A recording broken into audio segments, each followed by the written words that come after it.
Bismillahirrahmanirrahim. Anak-anak, hari ini kita akan mendengar cerita yang sangat istimewa tentang seorang Rasul Ulul Azmi yang sangat tangguh dan sabar, yaitu Nabi Musa alaihissalam. Meskipun beliau menghadapi kesulitan, Nabi Musa selalu berdoa kepada Allah dengan penuh harap, dan Allah menolongnya dengan cara yang luar biasa. Yuk kita dengar baik-baik dan ambil pelajaran dari cerita ini.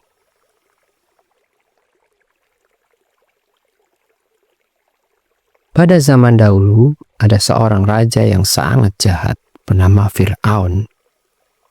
Fir'aun merasa dirinya adalah Tuhan, dan ia memerintah dengan sangat kejam. Bahkan, Fir'aun memerintahkan agar semua bayi laki-laki dari Bani Israel dibunuh karena ia takut akan ada yang merebut kerajaannya. Tapi anak-anak, Allah itu Maha Kuasa. Ketika bayi Musa lahir, Allah melindunginya dengan cara yang sangat ajaib. Ibunya diperintahkan oleh Allah untuk meletakkan bayi Musa ke dalam peti dan menghanyutkan peti itu ke dalam sungai. Tahu tidak?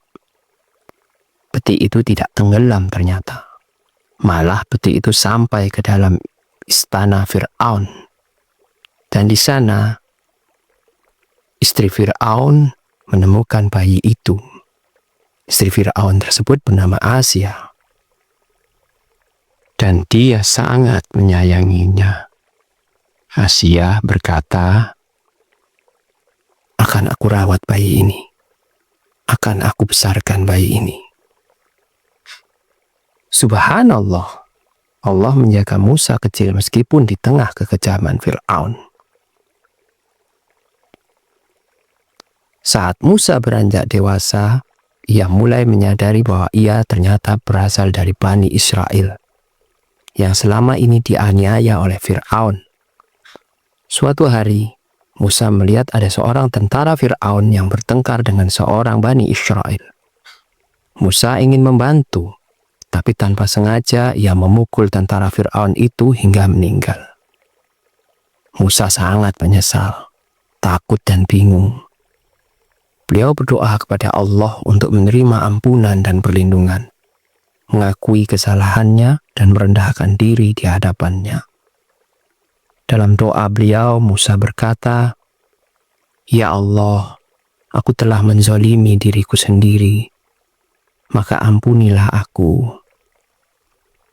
Quran Surat Al-Qasas ayat 16.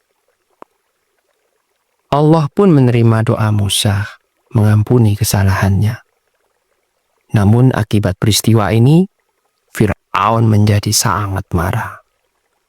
Dan Nabi Musa pun melarikan diri berjalan jauh hingga tiba di sebuah tempat yang bernama Madyan. Di Madyan, Musa sangat kelelahan dan tentu saja lapar. Ia melihat dua wanita yang sedang menunggu mengambil air dari sumur. Lalu Musa bertanya kepada mereka, "Kenapa kalian tidak mengambil air?" Lalu mereka menjawab, "Kami tidak bisa mengambil air sampai para pengembala laki-laki selesai. Kami juga tidak memiliki tenaga yang besar." Melihat hal itu, Musa ingin menolongnya. Meskipun Musa juga kelelahan, dia tetap ingin membantu mereka dengan mengangkat air dan memberi minum ternak mereka. Setelah itu, Musa duduk di bawah pohon dan berdoa dengan penuh harap. Berikut doanya.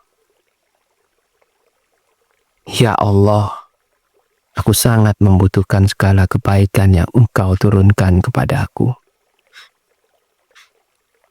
Quran Surat Al-Qasas ayat 24.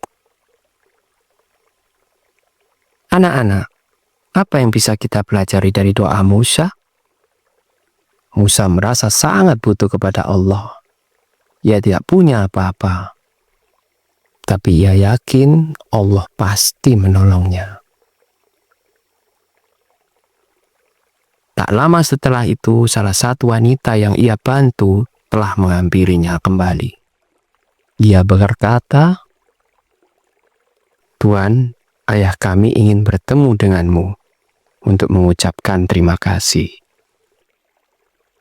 Musa pun pergi ke rumah wanita itu dan bertemu dengan ayahnya. Ternyata beliau adalah seorang lelaki tua yang soleh.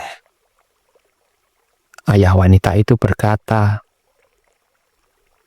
"Tinggallah di sini bersamaku. Aku akan memberimu pekerjaan." Dan Musa pun menerima tawaran tersebut.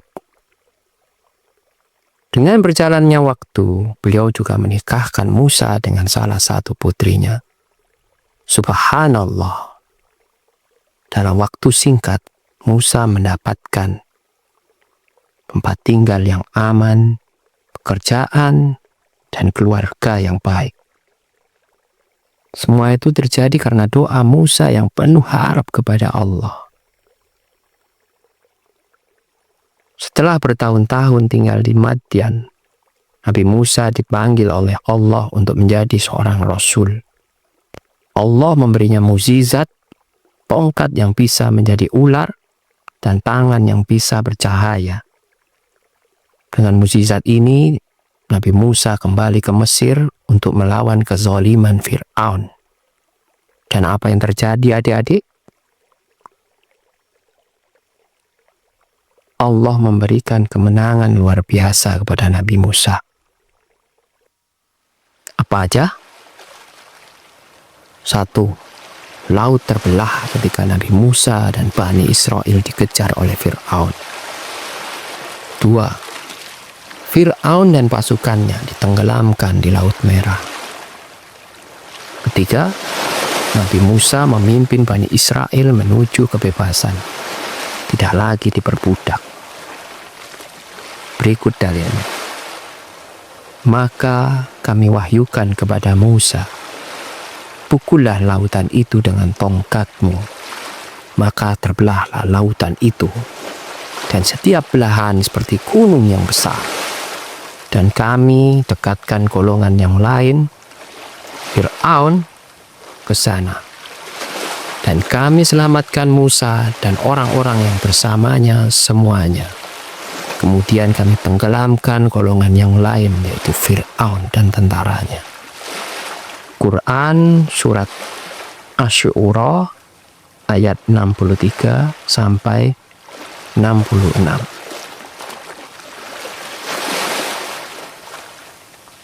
Kalian tahu anak-anak, semua itu dimulai dari doa Nabi Musa yang tulus dengan adab yang baik, sopan dan serius.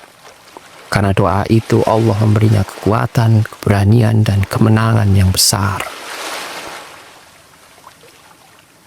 Nah, dari kisah Nabi Musa ini kita belajar banyak hal. Yuk kita ingat beberapa pelajaran yang penting tentang adab berdoa. 1. Berdoalah dengan hati yang khusyuk dan merasa sangat butuh kepada Allah Subhanahu wa Ta'ala, seperti Nabi Musa yang selalu berdoa dengan penuh harap. 2. Berdoalah dengan sungguh-sungguh, dengan penuh rasa yakin, seperti Nabi Musa yang yakin Allah akan mengabulkan doanya. Yang 3, terus berdoa meskipun kita sedang dalam kesulitan, karena Allah selalu mendengarkan doa hambanya yang tulus. Anak-anak yang soleh, pernahkah kalian berdoa dengan hati yang penuh harap seperti Nabi Musa? Kalau kita yakin dan selalu berdoa kepada Allah, Allah pasti akan memberikan jalan keluar dan membantu kita.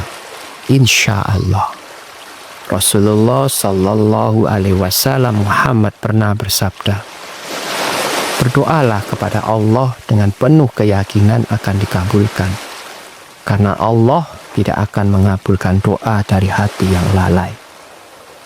Hadis dari Tirmizi. Itulah cerita tentang Nabi Musa. Ingat anak-anak, ketika kalian merasa kesulitan atau sedih, jangan lupa untuk terus berdoa kepada Allah. Allah selalu mendengar dan akan memberikan pertolongan yang luar biasa, seperti yang dialami Nabi Musa. Barakallahu fiikum.